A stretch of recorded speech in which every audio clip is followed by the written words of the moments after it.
तो सोचिए कि ऐसे कितने बच्चों के सपने उनकी आंखों में मर गए क्योंकि उनके पास व्यवस्था नहीं थी। हम 3 साल में कॉलेज नहीं खोलेंगे, उससे पहले हम उन बच्चों को तैयार करें। हम राजनीति के हर उस ट्रेंड को बदलने आए हैं जो राजनीति को खोखला कर रहा है, समाज को खोखला कर रहा है। बैरमो जिनके परिवार के त्याग से बना, उनको कुछ मिला नहीं। ये दामोदर के कोरा में इसलिए प्रेस कॉन्फ्रेंस कर रहे हैं हम, यहाँ से हम संकल्प लेते हैं कि जब तक बैरमो को परिवर्तित नहीं कर देंगे, बैरमो को शुद्ध नहीं कर देंगे, बैरमो को बदल नहीं देंगे, बैरमो को झारखंड का नंबर 1 विधानसभा नहीं बना देंगे, तब तक ये यात्रा शुरू जो हुई है वो खत्म नहीं होगी, चाहे वो कितने चुनाव पाए। माइक छोड़कर जब हम इस तरफ आए हैं तो ये सफर राजनीतिक परिवर्तन के लिए। तो सोचिए कि ऐसे कितने बच्चों के सपने उनकी आंखों में मर गए क्योंकि उनके पास व्यवस्था नहीं थी। हम 3 साल में कॉलेज नहीं खोलेंगे, उससे पहले हम उन बच्चों को तैयार करेंगे क्योंकि 3 साल लगेगा बिल्डिंग बनने में, उसके पास होने में, उसकी सारी प्रक्रिया में। तो उन 3 सालों में हम बच्चों को रांची में रखकर, क्योंकि 40 से ज़्यादा करने पर बहुत सारी परेशानी है, लेकिन हम 40 का जिम्मा ले रहे हैं। उनके रहने खाने का, अगर हम विधायक बन के आते हैं तो मेरा विधायक आवास होगा रांची में, उसमें 1 आदमी सिर्फ रहेंगे हम, और बाकी मेरा लड़का लोग वहाँ जाएगा, अपना सूतेगा, उठेगा, बैठेगा। इतने बड़े आवास में अगर हम 5 कमरा बना दें तो उनके बच्चों के रहने और खाने की व्यवस्था तो वहीं हो जाती है। अब बचा सिर्फ कोचिंग और बचा सिर्फ क्या बोलते हैं उनके ट्रैवलिंग का खर्चा, फॉर्म भरने का खर्चा, वो कितना आता है? बहुत कम आता है। जैसे जो किसी विधानसभा में अगर प्रत्याशी जीतते हैं तो उनका एक फाइनेंशियल अलॉटमेंट की एक सीमा रेखा होती है।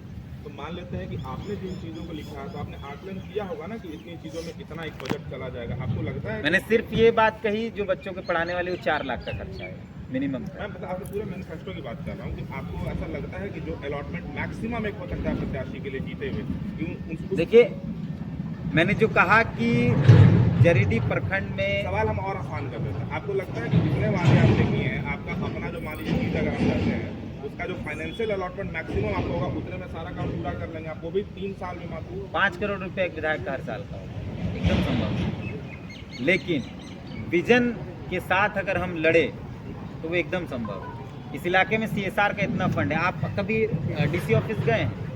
अब DC ऑफिस, अच्छा बोकारो आप गए हैं, नया मोड़ गए हैं, वहाँ एक लिखा हुआ आई लव बोकारो लिखा हुआ है, चमकता है, अभी खत्म हो गया, लेकिन जब लगा था तो बहुत चमक रहा था। वो कैसे बना? वो CSR के फंड से बना। ये चुनाव जीतने के बाद में मैनिफेस्टो आप पूरा करेंगे, लेकिन चुनाव जीतने के लिए क्या रणनीति है? चुनाव जीतेंगे तभी तो पूरा करेंगे, जीतने के लिए तो ये रणनीति है। हम जनता को विजन दे रहे हैं, हम जनता के बीच जा रहे हैं, हम जनता को बता रहे हैं कि आपके बच्चे को पढ़ाने के लिए हम वोट मांग रहे हैं। मेरे पिताजी का स्कूल है, मेरे पिताजी का एक विद्यालय है और पिछले 30 साल से, और आप जाइए मेरे क्षेत्र में, मेरे स्कूल से पढ़े बच्चे बहुत अच्छे पदों पर हैं। जब हम तो बहुत कम समय अपने विद्यालय में दिए, 1 से 10 क्लास तक दिए, लेकिन क्योंकि उस विद्यालय में उस इलाके में व्यवस्था नहीं थी शिक्षा की, तो मेरे पिताजी ने 30 साल पहले वो शुरू किया। और बहुत मिनिमम फीस आज भी है। आपको जानकर आश्चर्य होगा कि 10 क्लास का फीस आज भी 300 से 400 के बीच में, और बेहतर शिक्षा है, और आज भी लगभग 700 से 800 1000 बच्चे वहाँ पढ़ने आते हैं। वैसे बच्चों को चयन कैसे कीजिएगा? चयन कैसे कीजिएगा? 10 बच्चों का बात किया आप। स्कॉलरशिप फॉर्म है, वो एग्ज़ाम कराएंगे हम लोग, और उसमें बेहतर बच्चों को जो है, ऐसा नहीं कि रांची रख के हम वहाँ अड्डाबाजी कराने के लिए भेजेंगे। दीपनाथ जी, चुनाव की बात हो रही है और जातीय समीकरण की बात ना हो, ऐसा हो नहीं सकता। तो कैसे आप बेरमो विधानसभा में जातीय समीकरण का समन्वय बना? जब हम कह रहे हैं, बार बार मैंने अपने पुराने हर इंटरव्यूज़ में ये कहा है कि हम राजनीति के हर उस ट्रेंड को बदलने आए हैं जो राजनीति को खोखला कर रहा है, समाज को खोखला कर रहा है। अपना जाति समीकरण हम यहाँ चाहते तो जाति के नाम पर बहुत कुछ लिख सकते थे, भामाशाह धर्मशाला बनाएंगे, कुशवाहा धर्मशाला बनाएंगे, कुर्मी कैस की मांग के लेकर लड़ेंगे, हम बहुत कुछ लिख सकते थे। मस्जिद में काम करेंगे, मंदिर बना देंगे, धर्म पे भी लिख सकते थे।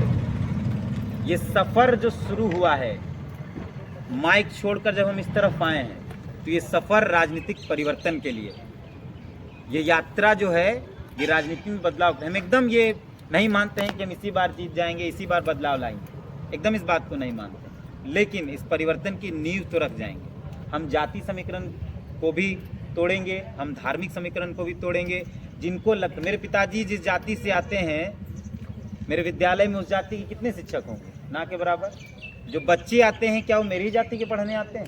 मेरे पिताजी ने जिन बच्चों को शिक्षा दी, वो क्या सिर्फ मेरे ही जाति के लोगों को शिक्षा दी, मेरी जाति के बच्चों को शिक्षा दी? नहीं, हम एक शिक्षक का बेटा हैं तो हम इस जाति और धर्म की राजनीति के खिलाफ हैं। हम सिर्फ यहाँ ठीक है, हम मंदिर जाएंगे, वो अपनी आस्था का मसला है। हम मस्जिद भी जाएंगे, वो मेरी आस्था का मसला है। हम चर्च जाएंगे, लेकिन हम धर्म और जाति के नाम पर राजनीति करेंगे, ये हम कभी नहीं करेंगे। लेकिन तीर जी, एक सबसे बड़ा सवाल ये भी है कि आप कहते हैं कि जातीय समीकरण से ऊपर उठ करके हम चुनाव को लड़ रहे हैं, लेकिन एक तरफ पारिवारिक विरासत है, एक तरफ वर्चस्व है, एक तरफ एक राष्ट्रीय पार्टी की विचारधारा है। आपको लगता है कि आप इन सब के ऊपर आ जाएंगे और कैसे आएंगे? आप अगर इस बात से डिनाई कर रहे हैं कि जातीय समीकरण फैक्टर नहीं है मेरे लिए, लेकिन उनका ये सारा का सारा क्या बोलते हैं विरासत वर्चस्व सब तो जातीय समीकरण में ही है, आप कैसे डिनाई कर सकते हैं इस बात को? राजेंद्र बाबू चुनाव हारे थे, राजेंद्र बाबू चुनाव हारे थे, उनका भी विरासत और वर्चस्व था। 5-4 बार 3 बार सांसद विधायक बने और वो चुनाव हारे। गुरुजी चुनाव हारे हैं इस राज्य के अंदर, उनका राजनीतिक विरासत से बड़ा किसी का है क्या इस राज्य के अंदर? शिबू सोरेन चुनाव हारे। निर्मल महतो से ज़्यादा किसी का इस राज्य में राजनीतिक वर्चस्व है क्या? वो चुनाव हारे। राजा पीटर को लोग जानते थे, वो चुनाव हारे। विरासत विजन के साथ जब आप आते हैं तो इन चीज़ों का हम जिक्र नहीं करते, हम विजन के साथ बात कर रहे हैं। बैरमो की जनता इस सड़क पर धूल फाँक रही है तो सिर्फ एक जाति का आदमी नहीं फाँक रहा है, एक धर्म का आदमी नहीं फाँक रहा है। हम इन 40 बच्चों को पढ़ाने की अगर बात कर रहे हैं तो सिर्फ एक जाति एक धर्म का बच्चा नहीं होगा पढ़ने वाला। हम जब विद्यालय महाविद्यालय की बात करें उसमें एक जाति धर्म का बच्चा नहीं पढ़ेगा।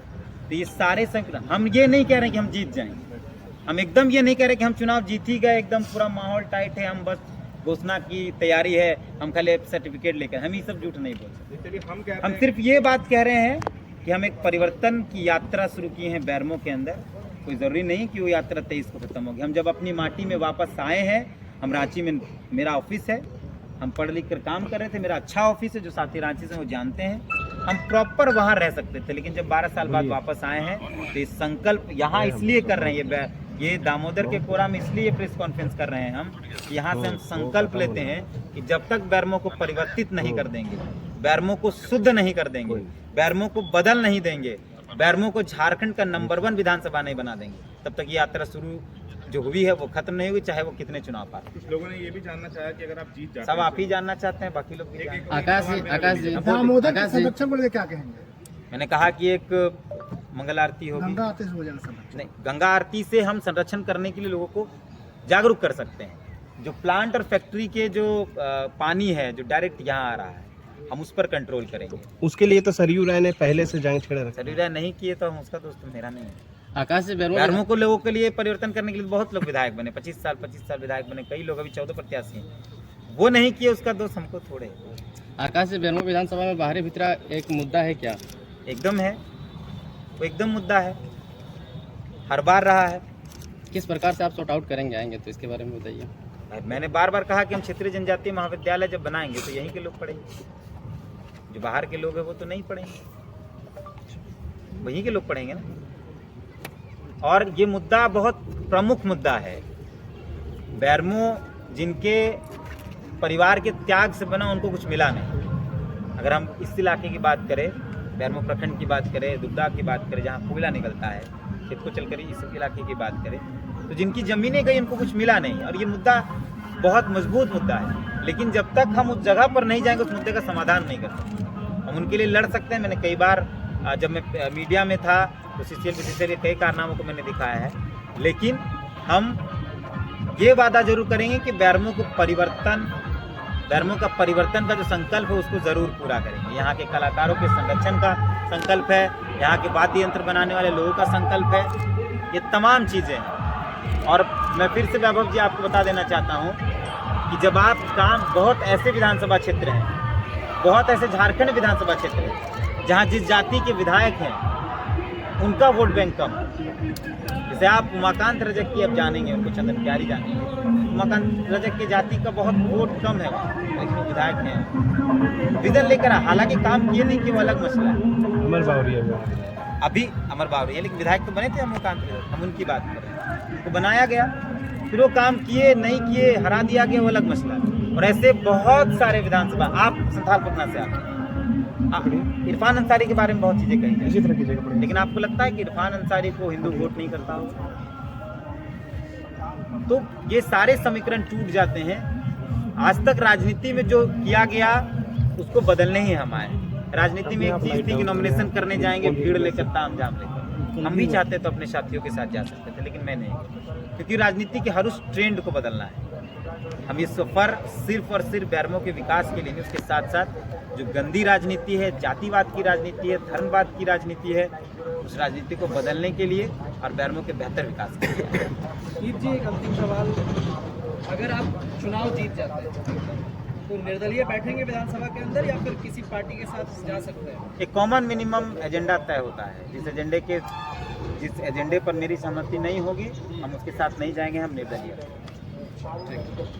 अगर लगा कि हमको इस जैसे बहुत सारे मॉब लिंचिंग का मसला है, अगर मॉब लिंचिंग के खिलाफ कानून बनेगी तो हम तो उस पर बात बनेगी तो हम तो सरकार के साथ रहेंगे, लेकिन अगर नहीं बनेगी तो हम सरकार के विरोध में रहेंगे। जैसे खतियान आदर्श स्थानीयता का जो मुद्दा है उस पर हम सरकार के विपक्ष में रहेंगे अगर वो काम नहीं करती है। अगर युवाओं को रोजगार नहीं देती है सरकार तो हम सरकार के पक्ष में जबरदस्ती थोड़े करेंगे, सरकार का धांगर ये बनवा में थोड़े रहेंगे। तो हम अगर निर्दलीय जीत कर आते हैं तो हम एक कॉमन मिनिमम एजेंडे के साथ सरकार के साथ जाएंगे या विपक्ष के साथ जाएंगे। हम हर मसले पर सरकार के साथ रहेंगे और हर मसले पर विपक्ष के साथ रहेंगे, ये कभी नहीं हो सकता। बहुत ऐसे एजेंडे हैं जिस पर मेरे विधानसभा को प्रॉफिट होगा तो हम सरकार के साथ होंगे, बहुत ऐसे मुद्दे होंगे मेरे विधानसभा के लोगों को, आम जनता को तकलीफ होगी, लॉस होगा, तो हम जनता जिस तरफ होगी हम उस तरफ। आकाश जी, आपको ऐसा नहीं लगता है कि खतियान सिर्फ राजनीतिक मुद्दा ही बन के रह गया है? भले बन के रह गया होगा, लेकिन ये सबसे महत्वपूर्ण मुद्दा है। एक नारा है कि जो खतियान की बात करेगा वो राज करेगा। जो लोग बात कर रहे हैं वो राज कर रहे हैं, काम करने वाले लोग सड़क पर हैं। हम जैसे लोग जो खतियान को लेकर काम करना चाहते हैं, उनके समाधान की बात करें, वो सड़क पर है। तो ये नारा थोड़ा बदल, जो खतियान के मुद्दे पर काम करेगा वो राज करेगा, ये नारा होना चाहिए। बात करेगा राज करेगा, बात कर, तभी सब लोग चुनाव में जा रहे हैं, बात कर रहे हैं, जाएंगे विधानसभा। उनका कोई विजन नहीं है। जितने लोग भी यहाँ पे आए हैं, मैं तमाम प्रत्याशियों को ये इस टेबल से चैलेंज करता हूँ, दामोदर के कोरा से, कि बैरमो को लेकर उनका विजन क्या है।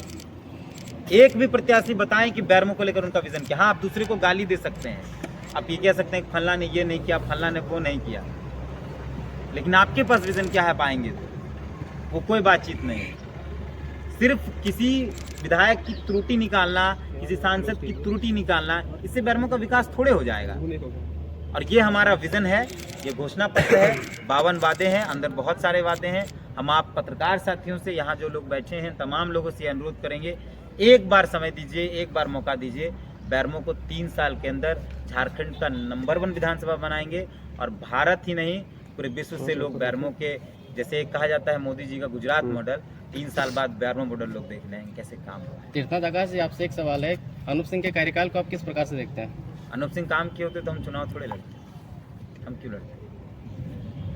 हम क्यों लड़ते चुनाव? अगर अनूप सिंह के पिताजी के कार्यकाल में, उनके कार्यकाल पर काम हुआ तो हम तो चुनाव में ही नहीं आते, हम तो अपना पढ़ाई लिखाई करते।